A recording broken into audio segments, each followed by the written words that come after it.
तो हमने सौराष्ट्र में सोमनाथ महादेव की कथा को पूरा सुना कि 27 पुत्रियां दक्ष की हुई थी, चंद्रमा के साथ विवाह किया। एक ने आछी राखता, 26 ने दुख देता, तो बजे श्राप दे दी दो, कुष्ठ रोग हो जाए।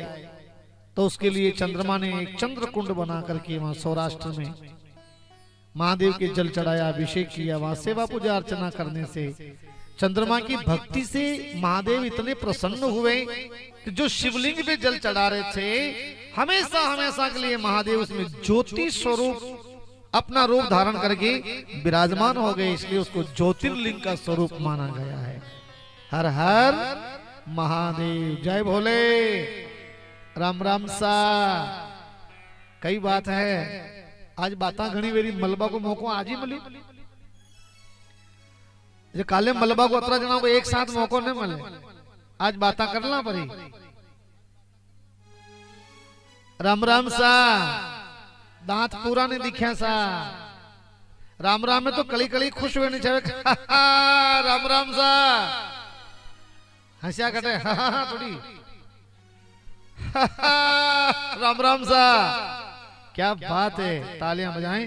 बड़ा सुंदर भाव है सबका। महादेव जी की कृपा हुई। दूसरा ज्योतिर्लिंग, पहला तो ज्योतिर्लिंग सोमनाथ हो गया, चंद्रमा के रोगों का निवारण किया गया। और दूसरा ज्योतिर्लिंग हो गया साहब शंकर जी का मल्लिकार्जुन। ये क्यों हुआ, इसकी क्या कथा है, आइए हम थोड़ा सा इसको जानकारी ले लेते हैं। मल्लिकार्जुन एक समय जब भगवान कार्तिक भगवान जब यात्रा करके आए भूमंडल की पूरी, तो गणेश जी महाराज का विवाह पहले हो गया था और कार्तिक भगवान भ्रमण करके आए, तो वो उस व्यवस्था से देख करके नाराज हो गए थे। भ्रमण तो हमने किया, यात्रा हमने की, पर गणेश जी कहीं करो। माता पिता ने बिठान, माता पिता गुरु चरणन में दंडवत बारंबार हमको प्रणाम करके प्रदक्षिणा लगा ली थी। तो नारद जी महाराज ने इनका विवाह भी पहले करवा दिया, इनको गणों का अध्यक्ष बना दिया, प्रथम पूजनीय इनको मान लिया था गणेश जी महाराज को। इस व्यवस्था से कार्तिक भगवान को ये बात जमी नहीं, नाराज हो गए। तो माँ बाप को, बेटे को, सब को छोड़ छुड़ा के श्रीशैल पर्वत पे चले गए। कहां गए, क्रौच पर्वत पे चले गए। शैल पर्वत के सामने दो पर्वत है, श्रीशैल पर्वत और क्रौच पर्वत। क्रौच पर्वत की पहाड़ी पे जाके भजन करने लग गए थे, साधना करने लग गए थे। अब भोले बाबा को बेटे की याद आती थी, माता पार्वती को भी बेटे की याद आती। अच्छा, राजी खुशी जाओ तो याद कम आओ, लड़न जाओ तो ज्यादा याद आवे। कई करा मलबा चला, तो दोनों जने साथ जाते थे, पति पत्नी, भगवान महादेव और जगत जननी माँ भगवती गौरा, दोनों साथ जाते थे मिलने के लिए। 2-2 3-3 दिन तक बेटे को देखते, वहीं रहते, मनाते, बेटा आता नहीं। तो उनके घर में कलेश हो गया, ये दुख हो गया, बेटा नाराज होके चला गया।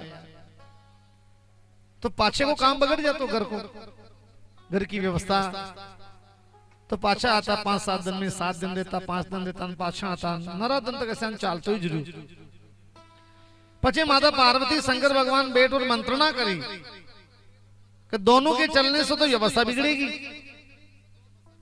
अब 15 दिन में एक तिथि आप जाओ और 15 दिन में एक तिथि मैं जाऊं, दो ही नहीं चला, अलग अलग तिथि में चला। तो महादेव ने तो अमावस पसंद आई, तो अमावस्या के दिन सुबह महादेव जो है बेटे को देखने के लिए, बातचीत करने के लिए, निहारने के लिए श्रीशैल पर्वत पे चले जाते हैं। दिन भर देखते हैं, बातचीत करते, मनाते, लेकिन कार्तिक भगवान आते नहीं है। तो यहाँ की तो हर बुझ जावे, अमावस के दिन आंखों दिन रह जावे। अब देखिए दूसरा पूर्णिमा के दिन 15 दिन बाद में फिर माता पार्वती कहती है कि पूर्णिमा को मैं चली जाऊं, आप गर्भ की देखभाल करना। तो पूर्णिमा के दिन जो है माता पार्वती जी बेटे को देखने के लिए, मिलने के लिए, मनाने के लिए चली जाती है। तो संत कहते हैं कि जो 30 तिथियां होती है, 15-15 दिन के 2 पखवाड़े, इनमें सबसे सिरमौर तिथियां दोनों है, अमावस और पूर्णिमा सबसे बड़ी तिथि मानी जाती है। अगर किसी को बेटे का दुख हो, बेटे की तकलीफ हो, तो अमावस्या और पूर्णिमा का व्रत करने से इसमें कुछ फर्क पड़ता है, ऐसा भाव शिव महापुराण के जरिए होता है। तो ये अमावस्या और पूर्णिमा दोनों तिथियां सबसे बड़ी हो गई है। जैसे कृष्ण पक्ष का जो पखवाड़ा आता है, पखवाड़े में सबसे बड़ी तिथि अमावस्या, और शुक्ल पक्ष का जो पखवाड़ा आता है उसमें सबसे बड़ी तिथि पूर्णिमा होती है। ये उनको दे दो। तो बड़ा भाव प्रेम से दोनों तिथियों में जाते थे।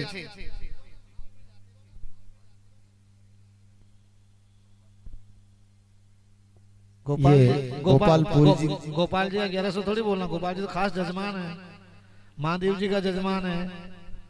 बनाना में तो तालियां बजाओ एक बार जोरदार। गोपाल जी के लिए तालियां बजाओ। देखो मनु बढ़ाई बेंगलोर तक लंबो हो बगीचो। हाँ देखो साहब लो, अब माँ कहीं बोला साहब, नीलकंठ महादेव पादरा आ रहा, बैद्यनाथ महादेव पादरा आ रहा, बेंगलोर तक आ रहा है। वो तालाब आ रहे पूरो 51 बोलना। गोपाल बात छाती काटी है, और बेंगलोर फोन लगा लेता ने न के तो रिया है वे मां सहयोग करांगा। एक दिन बात भी है कि नहीं कुछ हम हमारे जो 2-3 भाई है, हमारा जो कारोबार है उसमें से गांव में कथा हो रही है, गांव में हमारे इष्ट देव की कथा हो रही है, हम नहीं आ सके, हमारी हाजिरी नहीं लग सकी, तो हम लोग दान पुण्य तो जरूर करेंगे। बात तो हुई थी परसों के दिन, पर वापस कोई हाँ ना का जवाब नहीं आया। तो लंबो गुणों तो फोन पे भेजा मैं आजकल, तो अटू बोली अमेरिका भेजो मैं। गोपाल बा का परिवार का तो 51 रुपया बोलना पेड़ी, पूरा परिवार का बेंगलोर तक का मलान, अटू मलान ठेठ तक का। विचार कर लो, बातचीत कर लो, फोन लगा लो, पूछ लो बचाने के भाई शिव पुराण चल रही है अपने महादेव जी के, और सबकी भावना है कि भाई नीलकंठ महादेव की कृपा बेरी तालाब भी आपको उगरियो के अपने कृपा है। तो माता दूजी कथा में आज ही जे काले कई कोने सा आपका भाव हो, जैसा एक बार पूछ लो, बात कर लो, तो फिर अपन उस हिसाब से इसको बड़ा के बोल देंगे। एक बार तालियां बजाओ जोरदार। गोपाल बात तो मुख्य यजमान है आगे रिया कथा में, सब आगे मुख्य यजमान रहा सा, तो थोड़ो सहयोग, तो सहयोग जो भी थोड़ो कम है, जो कहने आ रहे हो, बाकी तो नहीं कहता, थोड़ी व्यवस्था कम बनी साहब, जो आपने सबने ध्यान है। एक बार फोन लगा लो, बात कर लो। जय हो, तालियां बजाओ जोरदार गोपाल जी के लिए। वाह, महादेव जी अपना है ना, गोपाल जी अपना है। तो जो मकान मां के नाम कर दीजिए बचियो, मारे एरिया खाली नहीं करा ला, देख लीजिए आप 5100 में कहने रह जाओ ला बचियो, एक कुछ ही मल्ले पर जाओ माँ को मकान है। हर हर महादेव, जय हो भगवान। ये 501 रुपए सुमन जाट की ओर से आए हैं, जोरदार तालियां बजाएं। शिव महापुराण ने इसमें दान दिया है, और भी भक्तगण कोई भी बाकी हो तो आप दान दे सकते हैं, दान लेने की प्रक्रिया चालू है सर। कट गया दान लेबा वाला, आज कठिन छोड़ गया है पूर्णावधि।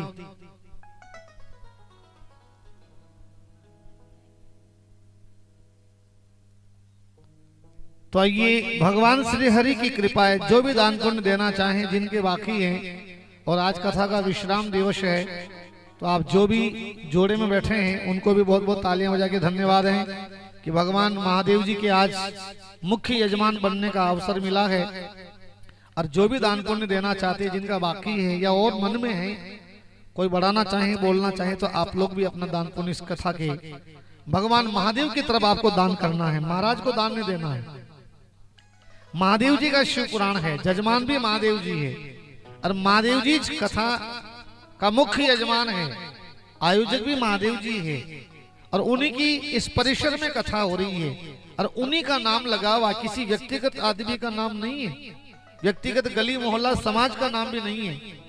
तो ये समस्त क्षेत्रवासी, ग्रामवासी और महादेव की तरफ से कथा आज विश्राम की तरफ हो रही है। आप जो भी अपना दान पुण्य बढ़ाना चाहें, बोलना चाहें, तो आराम से आप लोग बोल सकते हैं, और भाव से, प्रेम से इस कथा में आप अपना सहयोग कर सकते हैं।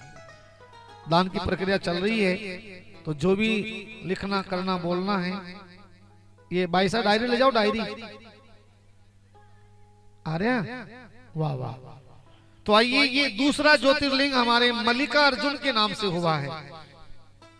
मल्लिकार्जुन माता पार्वती और शंकर भगवान का स्वरूप है। 15-15 दिन में मिलने के लिए जाते, बेटे का दुख कम नहीं हुआ, बेटे की याद कम नहीं हुई, तो माता पार्वती और शंकर भगवान अपना नाम बदल के मल्लिकार्जुन नाम धारण करके जो वहां शिवलिंग थे, उस शिवलिंग के अंदर ज्योति रूप में दोनों पति पत्नी हमेशा हमेशा के लिए विराजमान हो गए, जिनको आज हम लोग दूसरा ज्योतिर्लिंग के नाम से पूछते हैं, उस नाम से उनको मानते हैं। हर हर महादेव। पुत्र प्राप्ति के लिए इनकी स्तुति की जाती है, इन भगवान मल्लिकार्जुन की। ये दूसरा ज्योतिर्लिंग है। दर्शन और पूजन करने से महासुख कारक होता है, अंत में मुक्ति भी प्रदान कर देता है, इनमें तनिक भी संशय नहीं है। शंकर भगवान का महाकाल नामक तीसरा अवतार, तीसरा ज्योतिर्लिंग भगवान का उज्जैन नगरी में हुआ है। कहाँ हुआ है? उज्जैन नगरी में हुआ है। उज्जैन नगरी को तो आप जानते ही हैं, जानो उज्जैन नगरी में। अच्छा, खूब सेवा पूजा करी है, तो बाबा ने एक लिखा भी, उज्जैन नगरी के लिए हम लोग चल रहे हैं उज्जैन में। आइए थोड़ा सा गुणगान करते हुए हम लोग भगवान महादेव के थोड़ा सा गुणगान कर लेते हैं।